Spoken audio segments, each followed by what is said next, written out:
Hello, friends. Hope you're having a great week.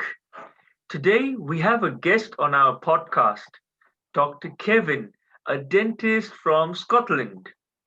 As a mentor, Kevin presents the concept of Ikigai to people while they are finding the purpose of their life.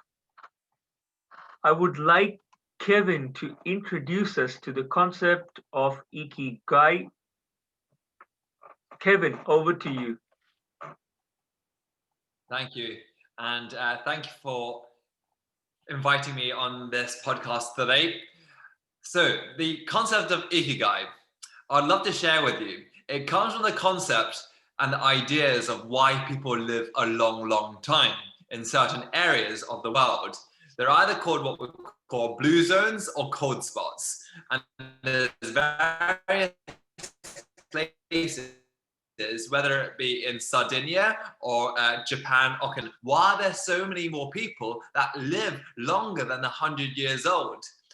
But before we dive into that, I'm Dr. Kevin, and I am a dentist by vocation, yet with my Ikigai in mind, I am purposeful to let you know and to enlighten and share some ideas. First and foremost, I can teach you nothing, but all I can do is make you think. Okay, so the idea of Ikigai. The idea of Ikigai is best described using a Venn diagram of what we love, what the world needs, what you get paid for, and what you're good at.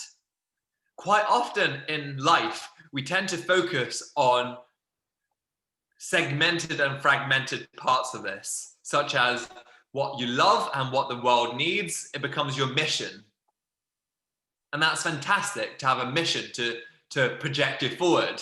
However, without you being good at it and without you being paid for it, you don't have that fuel, you don't have that system whereby it helps you project forward. That becomes your mission. Well, you've got what the world needs and what you get paid for, and that's your vocation. And that's what Christian really nicely and kindly introduced me as, myself as a dentist.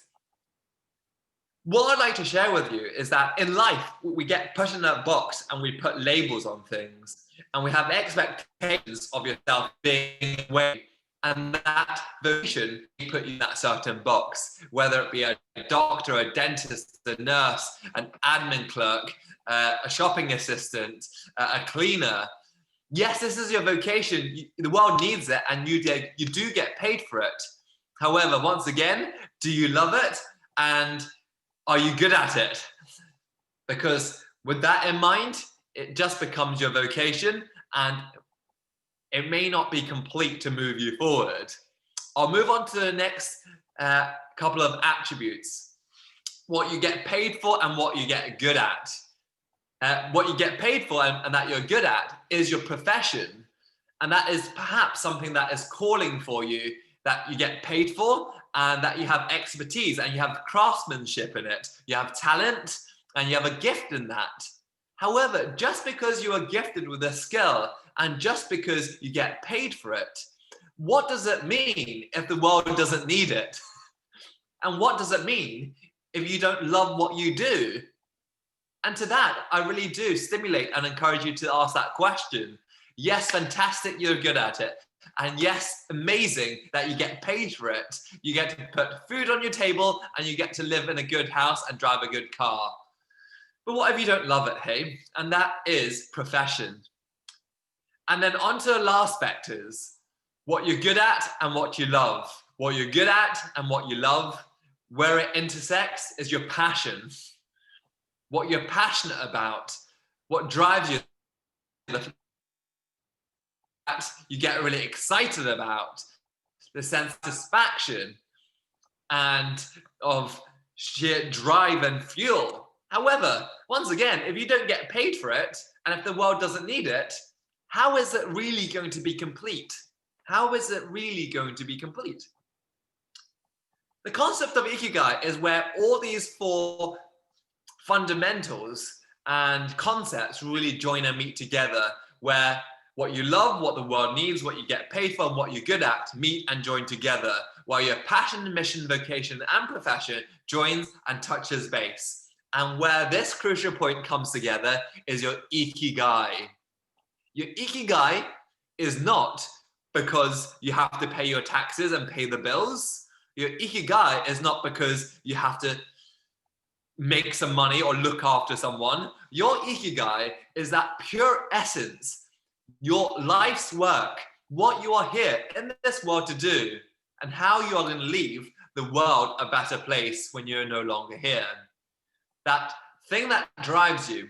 And going back to my initial introduction, why is it that these people in Sardinia, why is it that these people over in Okinawa in Japan live for such a long time? It's because they have purpose. They have something to live for. And we all hear of people that they've had the love of their life and they pass away, and within a few days or a few weeks that they pass away as well. And you do question, have they lived their lives for someone else? Or you may have heard stories whereby people retire and within a few weeks and months or maybe a year or two, they pass away. Without that light shining, without that purpose and reason for being, then there's no need to be when there isn't a reason. And this is the Ikigai and why it's incredibly powerful. Over to you, Krish. Wow, I think this concept is something that I want to follow. This concept, live a joyful life. And thank you so much, Kevin, for introducing us to the concept of Ikigai. Absolute pleasure, and thank you for inviting me to share this with you.